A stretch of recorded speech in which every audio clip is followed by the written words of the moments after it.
right, well, good morning. So today, before we get into how I pick my curriculum, let's talk about product of the day. So product number one, I'm going to show you on the screen. It has been the all-time best played toy with that we've had for years. So go ahead and take a look at that.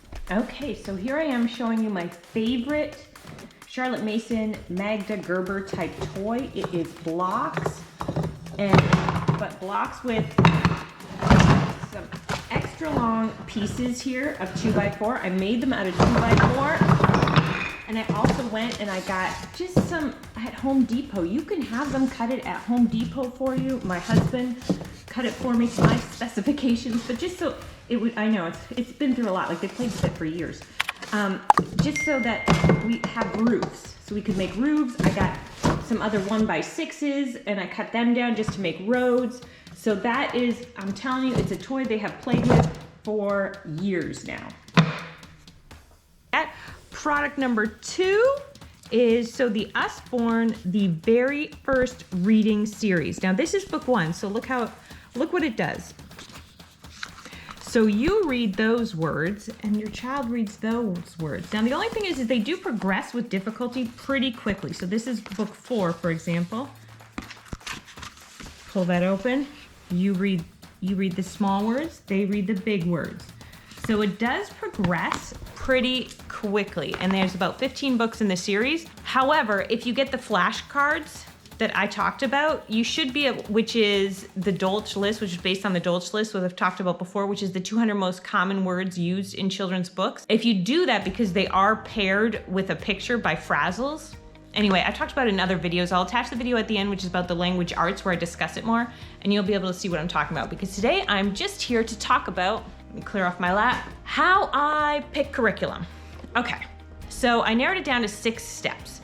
The first step being is to let go of the idea of a perfect curriculum. A curriculum that you get at home, you open it up, it just comes in one box, of course, and you love it and your child loves it. You kind of got to let that go. The second thing you got to let go, which is item number 2, the idea of an all-in-one. I'm telling you, there's so many curriculums out there and there's not that many all-in-ones. There's very few all-in-ones. And you think you'll be on the website reading through thinking that this is an all-in-one, only to realize that they sub out for, handwriting with tears, or they sub out to, you have to choose your own math, you have to choose your own language arts. So just let that idea go. Also, if you want to know how I get really affordable curriculum or deals on curriculum, I'll attach that video at the end as well. So let's go to step number 3. Step number 3 is to go subject by subject. Okay, so we all want to do reading, writing, and arithmetic, right? We all want to get the 3 R's down, if you will. So let's talk about math. Are you going to do spiral or are you going to do mastery? Okay, and then beyond that, are you going to go with language arts? Are you going to do an all-in-one language arts, which means they teach handwriting, spelling, and reading in one, or do you break it up?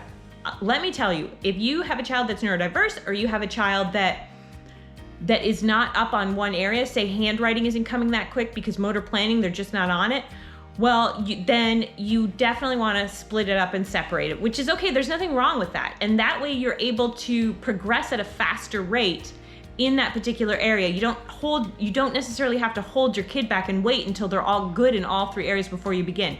Now keep in mind that language arts curriculums generally don't include literacy, which is book reading, and generally don't include vocab. So that's kind of separate as well.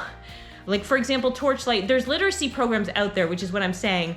On top of that you get that information. And same with a creative writing program. On top of those programs, are you going to do a creative writing program? Now, what I would do is I would stick with the 3 basic ones, and then for music's pretty easy. You just drive around in the car and listen to different classical musics, but like really, really interesting ones to get your kids interested in it, and then have composition time where they have an instrument they love and they compose on it. Now again, this is what I do. These are my ideas. So if it doesn't work for you, you think it's not sufficient, like maybe you're a music family, so you're listening to this and you're like, that's crazy. Well, good, you know what subjects you want to place an importance on. So let's talk about art. So art, what you can do is just find a modality, and every Saturday do something in that modality, and every day at breakfast be like, okay, well today let's talk about, and then you open like the Children's Encyclopedia of Art, and then you talk about a different artists and different paintings that they have that were famous, or you talk about different genres. So there's 2 different books. So there's the children's Encyclopedia of Art, which is kind of, I guess, the next level up from the children's introduction to art. I'll put the 2 books on and I'll explain them on the screen. There's 2 differences. So one discusses all the genres and gives you different information about them, and one just discusses some big main paintings, and some sculptures and stuff like that. But it doesn't include, I wouldn't say it includes the big ones, if you ask me. The ones that everyone talks about and that even if you know nothing about art, you've still heard of them. It includes some of those, but not a ton of them. So there you go, and every Saturday, hey, maybe you do an art project, or every Friday you do an art project and you try a different modality, a different type of art. So now, again, these are my ideas, but you get where I'm going with this. And maybe every morning you do something on the history timeline, meaning, okay, this week we're gonna cover the Ice Age, and maybe next week you'll be into ancient Egypt. And then you can look books up and go to the library and just get books and just do reading every day through it. If your child won't sit down, I did a video on curriculums for ADHD children because I have a child who has ADHD. And so reading to him is done when he first wakes up in the morning and when he's eating. And the second curriculum that he likes for math is Math with Confidence. Whereas my Asperger's child, he can do Math with Confidence or he can do Math Mammoth. So again, I did videos on those as well because I buy an intense amount of curriculum. I do. It's like, I don't want to say an addiction, but kind of. And remember too, when you teach the history timeline, you're covering a variety of subjects. You're covering social sciences, you're covering art, you're covering music, you're covering religion, you're covering geology. Like you're covering all these things as you go through how humans progressed on the earth. Now, the next thing is to watch videos to learn your options. I list out all the science options you have, well, most of them, the majority, a lot of them, I guess you could say, because there's hundreds of curriculums. So I lay out a lot of science curriculums that you have as an option. I lay out a lot of language arts programs that you have as an option. I tell you my favorites that you also have as an option, and history as well. So you can take a look at those videos. And then the next one is number 5 is, again, understand your child and go with what they love. Like whatever they are passionate about, if they are passionate about dinosaurs, if they are passionate about buildings, if they are passionate about, it doesn't matter. Go with that. It's a myth that you need to be well-versed in all these different topics.